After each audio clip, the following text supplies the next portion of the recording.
والوصفه اللي غنشارك معكم اليوم هو هذا الميني كيك بكريمه ديال الحامض، كيجي رائع ولذيذ بزاف. جربوه هكايا صبر رمضان تحطوه في الفطور اولا تسحروا به. المهم كيكه كتجي خفيفه وهشيشه ورطبه بزاف. نتمنى الوصفه تعجبكم. كيف ديما كنتسنى التطبيقات ديالكم ودخلي عندي الانستغرام اللي باقي ما دخلش. فاول حاجه كناخذ جوج ديال البيضات، كنديرهم مع نصف كاس سنيده، قبصه ديال الملح، ساشي ديال الفاني، وكنخلط غير بفوي. ديما القياس يعني اي كاس عندكم عبروا به نفس القياس، ديروا نصف كاس في كل حاجه. من بعد كنزيد عليهم نصف كاس زيت نباتيه،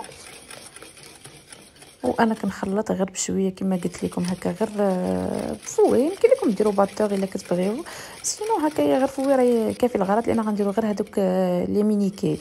صافي من بعد غادي نزيد نصف كاس حليب، وديما البيض والحليب يكونوا بحراره ديال المطبخ باش الكيكه ديالكم تصدق. من بعد خديت نصف حامضه اللي عصرتها وغادي نحكها باش ندير القشور ديالها، كيعطي واحد المذاق بنين لهاد الكيكه هادي. فريمون كتعطيها هذاك النكهه ديال الحامض، كيخليها تجي منعشه وخفيفه.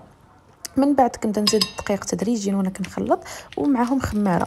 هنايا الدقيق كما شفتوا انايا درت غير معلقه، وباش نقول لكم راه زادت ليا تقريبا 7 ديال المعالق كبار دقيق ابيض. كتبقاو تزيدوا عينكم ميزانكم حتى كيبان لكم الخليط هكايا ما ثقيلش بزاف وما خفيفش. وملي كديروا هذاك العلامه ديال 8 كتبقى ثابته شويه عاد باش كتهبط، تما كتعرفوا ان القوام ديال الكيك ديالكم راه ناجح 100%. كما قلت لكم غير بقاو تخلطوا. من بعد خديت هاد المولات الانديفيديوال اللي فحال الشكل ديال المول العجيب وكيجيو هكا زوينين، تقدروا تعمروهم.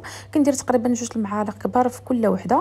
شوفوا هذاك راه كيبان لكم راه ماشي دقيق، غير هذاك الفقاعات تاع الخميره وداك الشيء ملي طالعين. كندخلهم الفران حتى كيطيبوا على درجه حراره 180 من التحت ومن الفوق. غير كيتحمروا لي كنخرجهم. فريمون هاد الكيكه راه كتجي هشيشه رطبه، تقدروا ديروها في مول كبير. بالنسبه للكريمه ديال الحامض عندي هنايا 3 ديال البيضات، تقريبا درت واحد كديروا جوج حتى 3 معالق كبار سنيده، كيبقى سنيده على حسب الذوق. قبصه ديال الملح، ساشي ديال الفاني، وكتخلطوا جيدا. من بعد كتزيدوا عصير ديال الحامض مع القشور ديالها. هنايا يمكن لكم ديروا غير نصف الكميه، يعني ما تكثروش. الا كنتو دايرين غير داكشي قليل يعني ديروا نصف الكميه هكا، جوج البيضات وداكشي.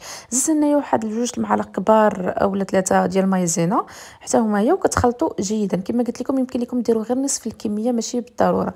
من بعد كنصفيها وكنديرها على نار مهيله حتى كتبدا تعقد ليا. هنا كما تشوفوا اختياري كنزيد واحد نصف كاس تاع الحليب. من بعد ما عقدت ليا الكريمه كنزيد على واحد معلقه كبيره الزبده تكون بحراره ديال المطبخ صافي، وكنخويها في لي ميني كيك ديالي بهذا الشكل هذا. وهي باقي فهمتي ما قابطاش في راسها، لانه الا خليتوها يعني ما ديروا هاد الكريمه حتى طيب لكم الكيكه وداكشي، لانها مع فيها مايزينا دغيا غادي تشد راسها وما غاديش تحكموا بها. صافي غادي نعمر هاد الميني كيك ديالي وكنخليهم يبردوا غير واحد شي شويه. ومن بعد كندوز التزيين اللي كيبقى اختياري، كل واحد وشنو كيبغي، كل واحد وشنو كيفضل. انا درت هكا فيهم غير اللوز افيلي وشويه ديال البيستاج وزوقتهم بالورد.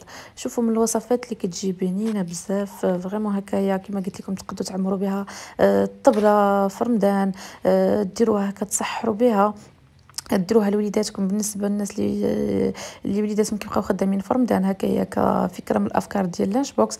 فجيسبر انها تعجبكم كيف ديما. شكرا لكم بزاف على التشجيعات ديالكم. كما قلت لكم انايا جو سوي اكتيف انستغرام، وانستغرام ديالي غادي نخليه لكم مكتوب هنا لتحت، اللي بغى يدخل عندي مرحبا به. وغنقلوح لكم هاد الفيديوهات في يوتيوب حتى هما ملي ندير لهم المونتاج.